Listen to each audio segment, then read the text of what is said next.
The night air was thick with perfume, nostalgia, and the clink of champagne glasses.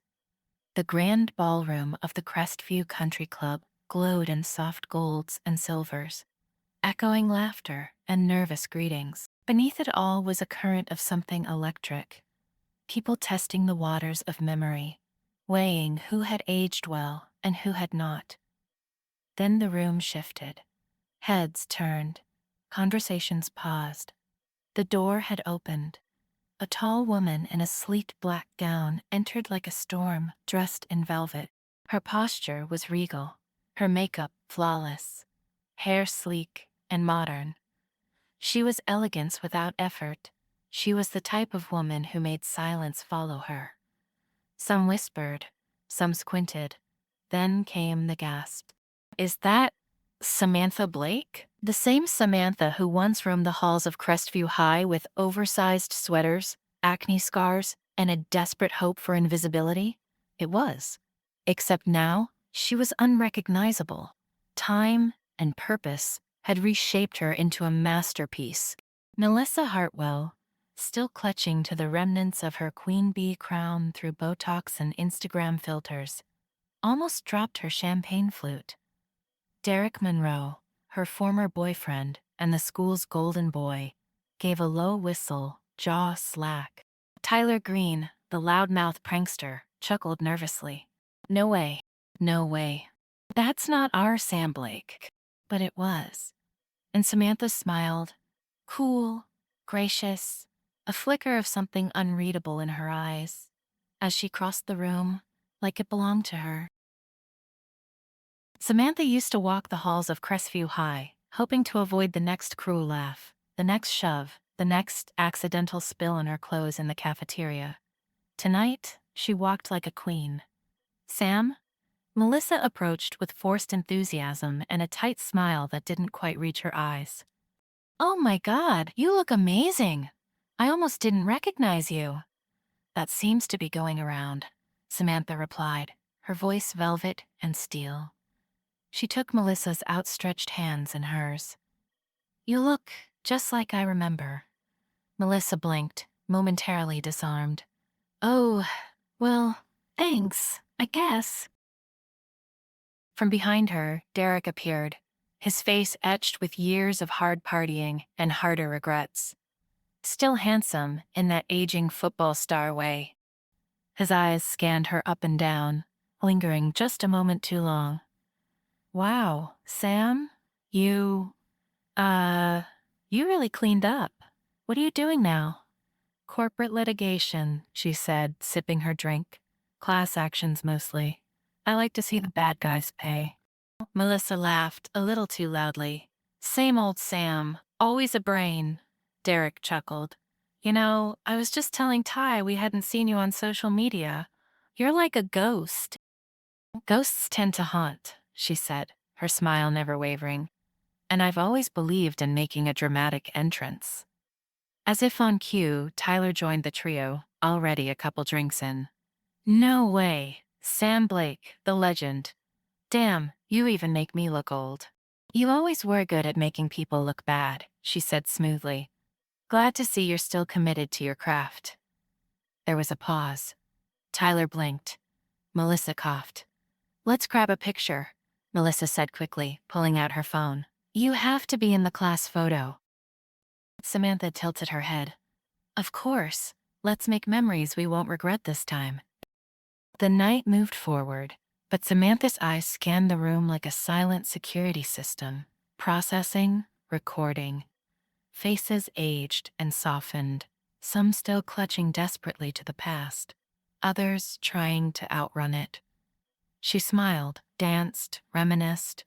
She even hugged people who had never spoken to her in school. She played the role perfectly, but beneath the shimmer of her gown, her phone buzzed in her clutch. A single word, ready. She excused herself and stepped into a side hallway. Waiting there was Rachel. If Samantha had been the invisible girl in high school, Rachel had been the ghost that no one remembered at all. Quiet, artsy, and crushed under the same cruelty.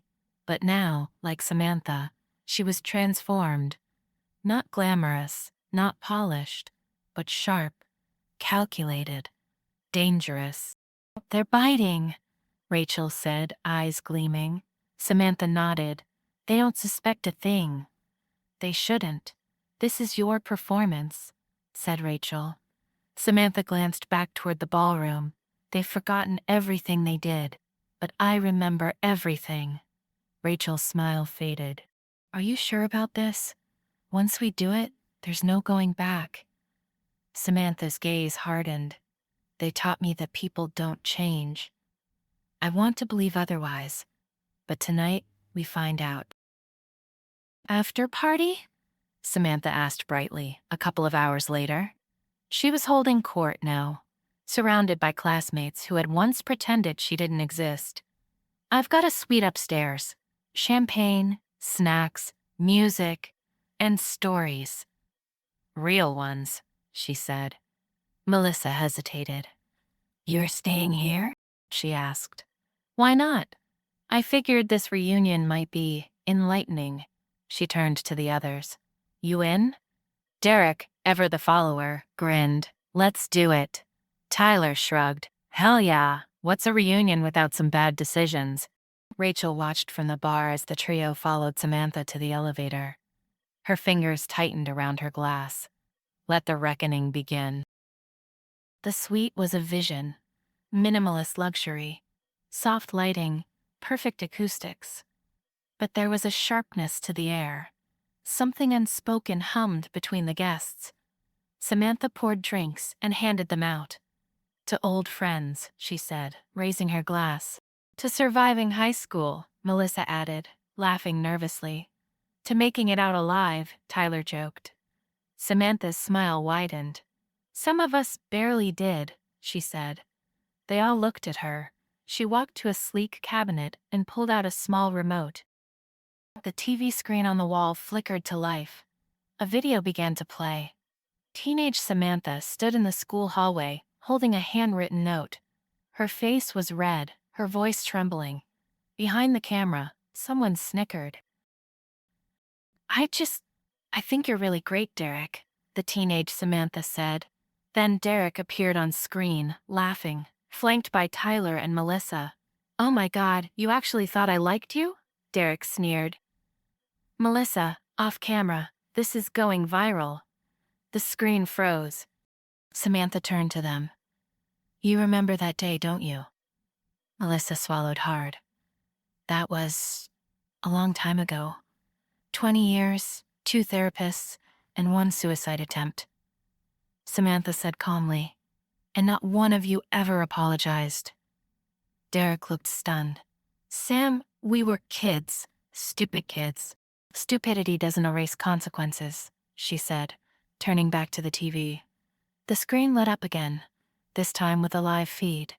Melissa's influencer brand dashboard, Derek's coaching profile, Tyler speaking to our website. Let's talk about your mistakes, Sam said. Melissa stood frozen as her Instagram dashboard on the screen began to flicker. Notifications poured in. Her sponsors were pulling out. Emails from beauty brands citing ethical concerns. PR teams requesting clarification on past behavior allegations.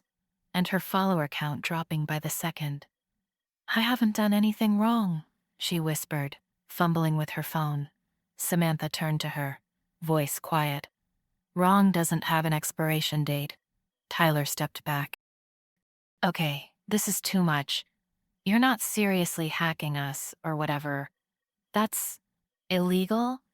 Rachel's voice cut through the room as she stepped in from the hallway. Not if you access public records, cached web archives, or follow a digital trail you were too arrogant to cover. Turns out your motivational business was funded by misappropriated nonprofit money. And those leaked emails? Yeah, they're real. Tyler's face went pale. You're bluffing. Samantha pressed another button. The screen displayed a spreadsheet with donor names and missing funds, then an email thread where Tyler joked about redirecting donations. It was time-stamped, documented, undeniable. He slumped onto the couch, shaking his head. Derek paced. This is insane. You're destroying people's lives. For what? High school grudges? No, Samantha said. For justice. You don't get to decide what justice is. Derek scowled. Samantha stepped closer, her voice suddenly softer. Don't I? You decided what my life would be, for years. That video destroyed my self-worth, my reputation, my ability to trust. I used to rehearse dying more than I rehearsed class presentations, and you got to forget it. He looked at her, genuinely rattled. I didn't know it hit you that hard. You didn't ask, she answered. Melissa sat down, mascara streaking, her gland facade cracked wide open. I was horrible. I know. I know I was. But do you want to know why? Samantha blinked. Why? Because I hated myself. I hated how insecure I was, how my parents ignored me, how no one ever told me I was enough. So I picked someone easier to hurt than me. She looked up.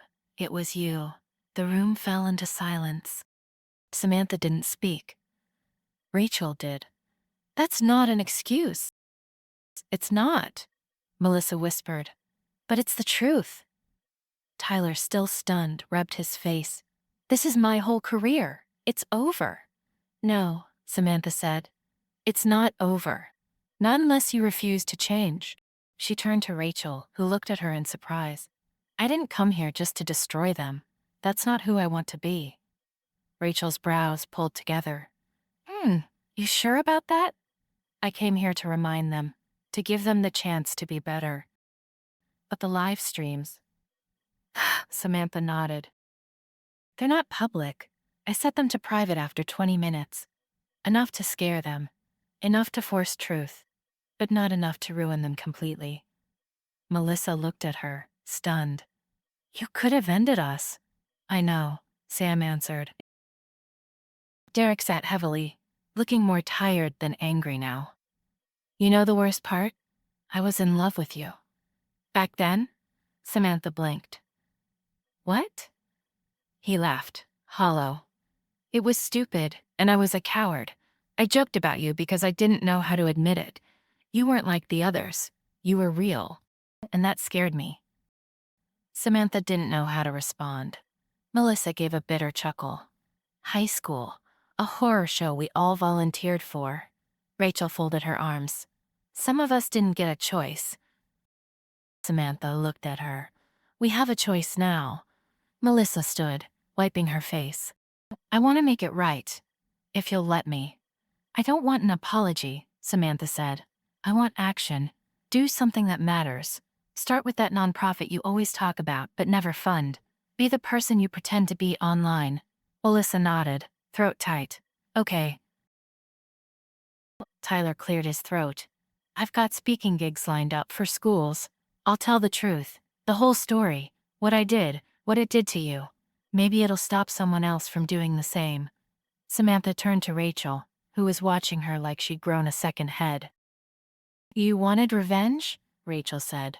I wanted healing, Samantha replied. And sometimes the only way to get it is to confront the pain. The next morning, the reunion chatter had shifted. Rumors of a confrontation, Melissa's teary-eyed departure, Derek skipping the brunch, Tyler leaving early. No one knew the full story. Except Samantha and Rachel.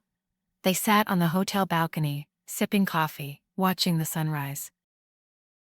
You changed the plan, Rachel said. Samantha nodded. I had to. They deserved to be scared, but not destroyed. Rachel stared at her cup. I wanted them to suffer, for what they did to both of us. Samantha put a hand on hers. They are suffering. You saw it. But now we get to choose whether we stay stuck in that darkness or step into the light. Rachel didn't answer right away, but then she looked at her, and for the first time in years, smiled. You always were the better one between us, she said. No, Samantha said. I just finally stopped being who they made me and started being who I want to be. They clinked their mugs together, to ghosts, they said, to surviving, to living. Epilogue. 1 year later, Melissa started a youth foundation for girls dealing with bullying. It wasn't perfect, but it was real. She visited schools. She stopped editing her face on Instagram. She learned to live without the filter. Tyler made good on his word. His speaking tours were raw, honest, and often uncomfortable, but they helped. He became a voice against the cruelty he once embodied. Derek moved to a smaller town, started coaching kids who didn't look like him, didn't think like him. He taught them kindness first, competition second. And Samantha? She published a memoir, Invisible No More. It became a bestseller, not because it was angry, but because it was honest. Because it showed that the best revenge isn't destruction. It's rising, thriving, and daring to heal. Thank you for listening to Reunion Revenge. Sometimes the past doesn't stay buried. And the best revenge isn't cruel. It's calculated. If you enjoyed Samantha's journey from bullied teen to queen of justice, hit that like button. And don't forget to subscribe for more jaw-dropping drama and empowering stories. Got a revenge story, a secret story, or a plot twist of your own? Drop it in the comments. We might just bring it to life next. That was Reunion Revenge. Until next time, stay strong, stay smart, and never underestimate the quiet ones.